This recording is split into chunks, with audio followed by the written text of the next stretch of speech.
Today we uncover what HECS debt does to your borrowing capacity. And we've received a question from Micah asking, I have about $3,500 in HECS left.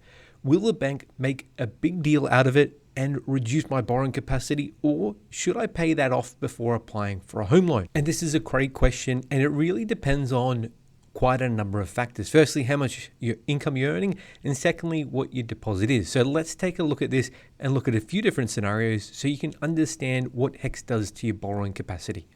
So borrowing capacity all comes down to how much you need to pay. And with HECS, it's a sliding scale. So if you're under this threshold, we can see here about $47,000, you actually don't have to pay anything back to your HECS debt, or also known as your HELP debt in some states.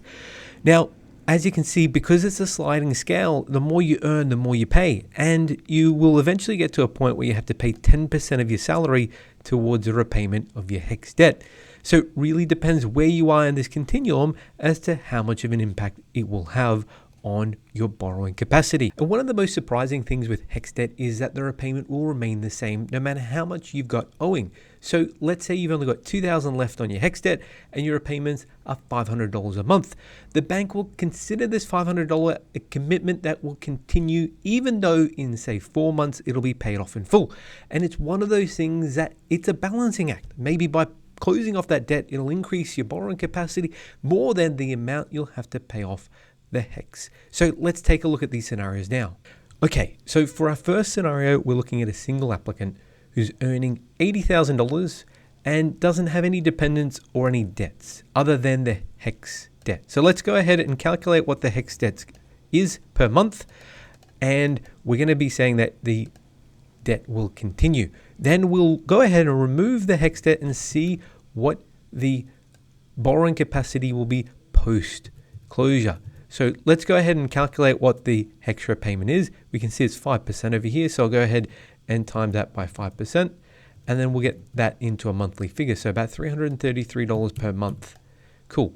So with a HECS debt on $80,000, your borrowing capacity is about $460,000. Now we'll go ahead and close this off and see what difference it makes. So we can see that it's gone to 510. So that's about a $50,000 increase in your borrowing capacity. And you've really got to weigh up as to how much you're looking to spend on a home, and more importantly, how much is left on your HECS debt. Because if it has too much of an impact on your deposit, you might find it's counterproductive and that it's better off looking at continuing the HECS rather than paying it down. Because I mean, I've seen HECS debts upwards of $100,000, and in those scenarios, it probably doesn't make sense. But if you've only got a couple grand left over, then it might make a lot of sense to pay off your HECS. The trouble with these types of scenarios is there's too many variables that may or may not be applicable to you. So if you're looking to understand how HECS impacts your specific circumstances and whether it's worth keeping or paying off, then here at Hunter Galloway, we can help. We help Australia-wide and don't charge a fee for our service. We're mortgage brokers and we can help you understand exactly what your borrowing capacity is and more importantly, whether you should pay off your HECS. So you can hit us up on huntergalloway.com.au or call us on 1300 088 065. And in our next scenario, we've got a couple who one person's earning $60,000, the other person's earning $70,000, again with no children and no debts. Now let's take a look at what the HECS will do to their borrowing capacity and look at how this will impact them. So starting off with both of the HECS not closing down. So let's look at the $60,000. So at $60,000, we're looking at about 2.5%. So $60,000 times 2.5%. Let's get that down to monthly. So it's about $125 a month.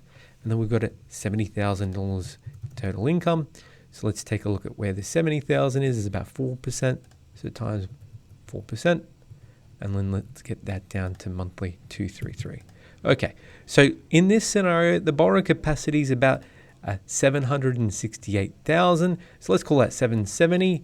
And if we close them both down, we can see that that actually increases again by close to $50,000. So this is another scenario where by closing both debts down, you can see that the borrowing capacity does increase significantly, and closing one of them down, I would say doesn't increase it by much at all, about that $20,000. And at this point, you're probably thinking, yeah, so what? I pay off my HECS and I get about a $50,000 borrowing capacity. Well, that's not the case always. Remembering that the HECS repayment is a sliding scale. So the more you earn, the more you'll pay. Let's take a look at one final scenario to put this in perspective. Okay, so let's look at the final scenario here. We've got an applicant who's earning $145,000, who has no debts and no children or dependents. Now, taking a look at what HECS will be, we know that it's 10%. So 10% in this scenario because we're over $137,000. So we already know that it's going to be $14,500 divided by 12. So it's about $1,208 a month. So let's take a look at what the borrowing capacity is. Now with their HECS debt, it's about $590,000. If we go ahead and close that down, we can see that it's almost a $200,000 increase. So from $590,000 to a significant increase. So that's with HECS not being closed. This is with HECS being closed. We can see that's almost a $200,000 increase.